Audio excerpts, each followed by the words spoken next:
Hey guys, it's Sam. This is my spoiler-free review of Warbreaker by Brandon Sanderson. This is an adult fantasy standalone, and it has multiple POVs, but it really follows two sisters. One of the sisters, her entire life, has been destined and promised to the God King, which is just as he sounds. He is a god, but also the king of this nation. But instead of the older sister being sent by her father like she was supposed to, the younger sister gets sent, and she is the one that's been allowed to kind of run free and do whatever and not be followed or told what to do or anything like that, so she gets sent, and everything kind of takes off from there. So first off, let me talk about the world building in this book. As many people know, Brandon Sanderson is known for his unique magic systems and his unique world. This is one of his Cosmere novels, so this world does take place within the Cosmere universe, which is just all kind of connected. I haven't gotten to the nitty-gritty of that because I haven't read enough of his stuff yet, but this is one of the Cosmere novels, and in this world, everything is focused around biochromatic breath. So breath is kind of people's essence and people's souls a little bit, but people can give their breath, and they can live beyond giving their breath, but the more breath that you have, the more powerful that you are. So you can get to different levels of heightening, and those levels allow you to do certain things or see certain things really, and it's very tied into color. So when people use breath, because you can also, if you are an awakener, you can imbue it into different types of inanimate objects basically, and they can kind of work for you. So when people do that, the color gets kind of like leached and everything, and people that have more breath can see color better, and they can almost affect color around them. There's a lot of things tied in with this. So it is kind of a confusing magic system to like explain it here, but it's explained really well in the book, as is most Brandon Sanderson magic systems. There is also these people called the Returned. So the God King is actually a Returned, and the Returned are their gods in this main nation. So they are people who have died in some kind of usually heroic way, and they are brought back, and they're the embodiment of whatever it is that they kind of did, and they are sort of rulers, like they are part of almost like a council that makes decisions and stuff, but ultimately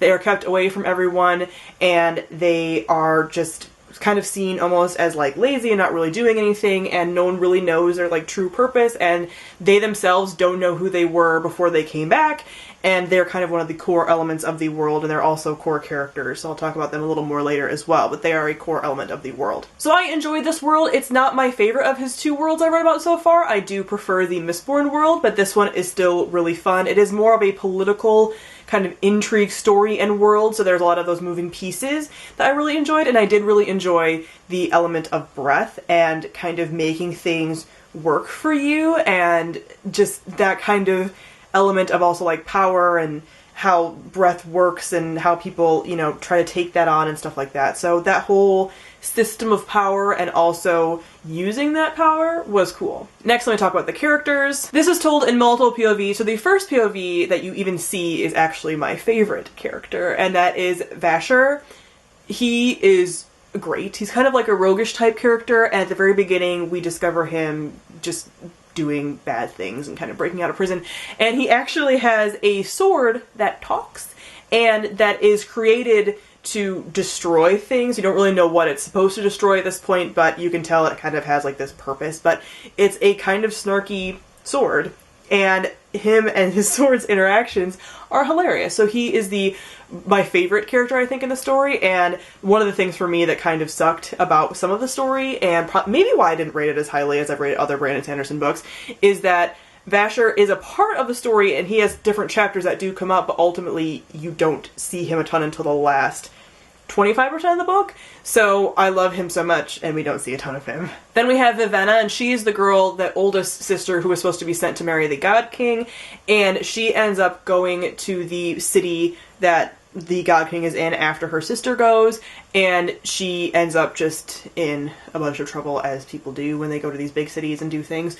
So I enjoyed her, but she's definitely not my favorite. I prefer her younger sister Ciri, who is definitely the more kind of rambunctious, spontaneous, stubborn character, but I did like Venna, and her and Ciri are very different. They're kind of like a yin and yang personality, and both of them grow a ton in the story. So both of them have a ton of character development, and it's slow and gradual and believable, and they both become very different people, and they both still become almost mirrors of one another, but different types of people. Like, they don't turn into each other in any way. They are just very different, but they grow and they learn, and they don't do completely rash things, although sometimes they do, and I really enjoyed both of them, but I enjoy Siri a tad bit more. And then we have Lightsong, and he's actually one of the Returned, and you kind of get to see the Returned and their whole system when you are in his perspective, and I really like him as well. There is a whole thing with a lot of Brandon Sanderson's books that I've noticed, of the ones, again, that I've read, because I've technically only read 4, but 2 series,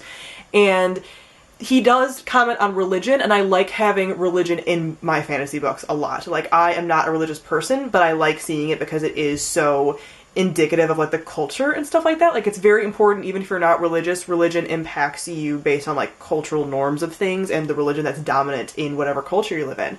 So, he does a whole thing about questioning religion, and even though he is technically a god, he questions that a lot, and he is somebody who is just really funny and really snarky and really witty, and he's constantly questioning his surroundings when he could be somebody who is just, like, lazy, and he likes to kind of emit this kind of lazy attitude, but he's really not, and he's also really great. So lastly, I'm going to talk about the plot. I really enjoyed this story, ultimately at the end, especially because that always tends to happen. When I was reading it, I wasn't actively enjoying it or disliking it. Like, I just find his books very readable, but there was a lot of political stuff going on, a lot of, like, political machinations and kind of, like, what exactly is happening. Like, you have this sense that this is all building up into something big, but you can't necessarily piece how it's all going to come together, and that is very true of some of his other books as well that I've read. So I knew something was going to happen. I knew the ending is going to be like this huge big bang, obviously, but I wasn't sure kind of where it was going sometimes. And I like political intrigue books, but sometimes there were parts where I'm just like, okay, get to the ending. And so that's why I ultimately didn't rate it as high as I've rated his other books. I rated this 4 out of 5 stars. It's not like there's not action, because there is, but I don't think it's quite as actiony as Mistborn. So if you go into this, like, expecting the same level of action of, like, Mistborn, you're not going to get that. It is I don't even say it's, like, slower or quieter, because it's not necessarily, but I do think it's a little more character focused, where I think that Mistborn is equal characters and action, and I feel like this one is a little more slanted towards characters than action. So if that's something that you don't like, then you might not like this one as much, but I ultimately still really enjoyed this. I really liked the ending. I have heard that he's going to write more books, potentially, or at least one more book in this, because right now it's a standalone, but he might write another one in future years, and I would love that, because while this is a really good standalone, it does wrap up, there are places it could go. So I'd be interested to see if that would happen, and I'm excited if it does, because I think the second book of the series, if there is one, I will love. I really think I would love it, but I'm not sure. I hope it happens. I am going to be doing a spoilery gush on this because, as you could probably tell, I couldn't talk a ton about stuff, and since this is so character focused and character development related and stuff like that, I want to talk about this more in a gushy, spoilery way. So if you want to watch that and you've read the book, I will link that on the screen. But comment down below, let me know if you have read Warbreaker and what you thought of it. Thank you all for watching, and I'll see all of you guys soon. Bye!